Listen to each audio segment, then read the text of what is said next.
Good morning students, Radhe Radhe. आज का हमारा टॉपिक है, हम इसमें सीखेंगे एनिमल सेल का डायग्राम। तो सबसे पहले हमने एक दिन प्लांट सेल का डायग्राम बनाया था। तो प्लांट सेल के डायग्राम में सेल वॉल बनाई थी। तो प्लांट सेल और एनिमल सेल में मेन डिफरेंस ये होता है कि जो प्लांट सेल है उसमें सेल वॉल प्रेजेंट होती है, एनिमल सेल में सेल वॉल नहीं पाई जाती। क्यों? क्योंकि प्लांट सेल को एक्स्ट्रा प्रोटेक्शन की जरूरत होती है, एनिमल सेल में सेल वॉल एब्सेंट होती है। तो सबसे पहले जब हम इसका डायग्राम बनाएंगे प्लांट एनिमल सेल का, तो एनिमल सेल में सबसे पहले इसकी आउटर मोस्ट मेम्ब्रेन बनाएंगे। तो जो कि इसकी आउटर मोस्ट मेम्ब्रेन बनाएंगे, तो अभी हमने थोड़ी देर पहले पढ़ा कि इसमें सेल वॉल नहीं पाई जाती। तो जो हमने इसकी आउटर मोस्ट मेम्ब्रेन बनाई वो क्या हो जाएगी? Cell membrane. इसके अलावा इसमें हम सारे के सारे सेल ऑर्गेनल बनाएंगे। तो हम स्टार्ट करते हैं न्यूक्लियस से, क्योंकि एनिमल सेल में न्यूक्लियस पाया जाता है और न्यूक्लियस भी वेल डेवलप इनमें होता है। अगर हम न्यूक्लियस बना रहे हैं तो सेकेंड थिंग हमारे माइंड में आनी चाहिए कि अगर न्यूक्लियस है तो न्यूक्लियस की न्यूक्लियर मेम्ब्रेन भी होगी। सेकेंड लेवलिंग यहाँ से क्लियर हो गई। न्यूक्लियस है तो न्यूक्लियस की न्यूक्लियर मेम्ब्रेन होगी। थर्ड थिंग, न्यूक्लियस के अंदर एक न्यूक्लियोलस भी पाया जाता है।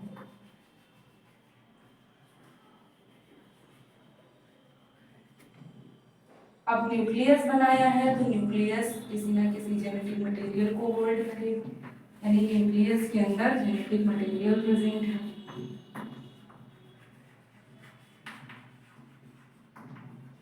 देन आफ्टर, अगर हम न्यूक्लियस के अंदर भरे हुए फ्लूइड की बात करें तो न्यूक्लियस के अंदर जो फ्लूइड होता है उसे हम न्यूक्लियोप्लाज्म कहते हैं।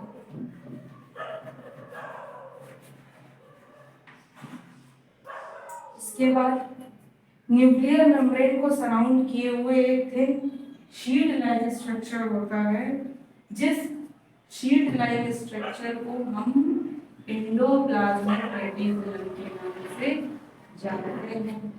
और आप सीख चुके हैं कि एंडोप्लाज्मिक रेटिकुलम हमेशा दो तरह के होते हैं, एक जिनमें राइबोसोम पाया जाएगा, एक वो जिनमें राइबोसोम नहीं पाया जाएगा। तो ये जो हमने थिन शीट लाइक स्ट्रक्चर बनाया ये वो है एंडोप्लाज्मिक रेटिकुलम।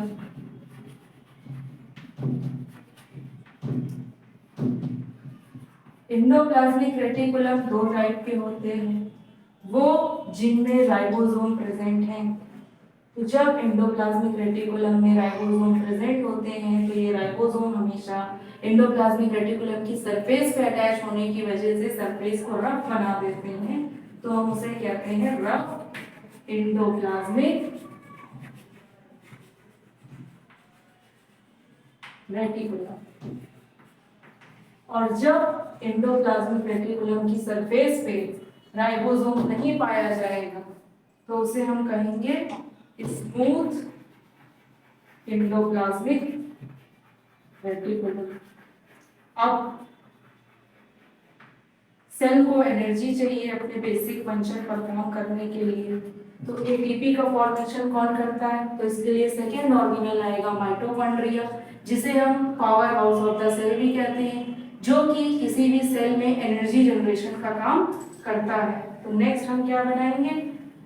हमें ऑलरेडी पता है कि माइटोकॉन्ड्रिया एक डबल मेम्ब्रेन ऑर्गेनल है।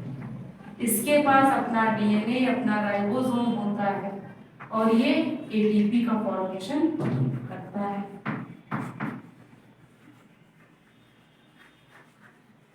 इसके अलावा सेल में प्रोटीन का फॉर्मेशन राइबोसोम करता है। तो राइबोसोम के अलावा जो राइबोसोम प्रोटीन बनाएगा तो उसको बॉडी के डिफरेंट पार्ट तक पहुंचाना, यानी प्रोटीन की पैकिंग करना, वो काम किसका होता है? प्रोटीन की पैकिंग का काम है गोल्गी कॉम्प्लेक्स का। तो सेकेंड सेल ऑर्गेनल हमारे पास आ जाएगा गोल्गी कॉम्प्लेक्स। अब मान लीजिए बॉडी की कोई सेल डिस्ट्रॉय हो गई है या वॉर्न आउट सेल है, तो उसे किल करने का काम किसका, उसे किल करने का काम लाइसोसोम का। लाइसोसोम सेल को क्लीन रखने का काम करता है, यानी जितनी भी वेस्ट चीजें हैं सबको खा के खत्म कर देता है। इसके अंदर आपको पता होना चाहिए बहुत ही पावरफुल एंजाइम्स होते हैं। इन पावरफुल एंजाइम्स को हम हाइड्रोलिटिक एंजाइम कहते हैं। ये किसी भी सब्सटेंस को आसानी से डिग्रेड कर देते हैं। लाइसोसोम को suicidal bag of the cell के नाम से भी जाना जाता है। और सेल जब डिवाइड होती है तो सेल के डिवीजन के लिए, एक सेल से दो सेल बनने के लिए सेंट्रोसोम्स बहुत इंपॉर्टेंट रोल प्ले करते हैं। तो यहाँ पे सेंट्रोसोम्स भी पाए जाएंगे।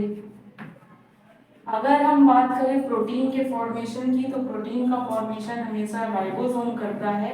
तो एनिमल सेल जो कि एक यूकैरियोटिक सेल है, तो इनमें हमेशा 80S टाइप का राइबोसोम पाया जाएगा। सेल के अंदर कुछ ना कुछ फ्लूइड भरा होता है।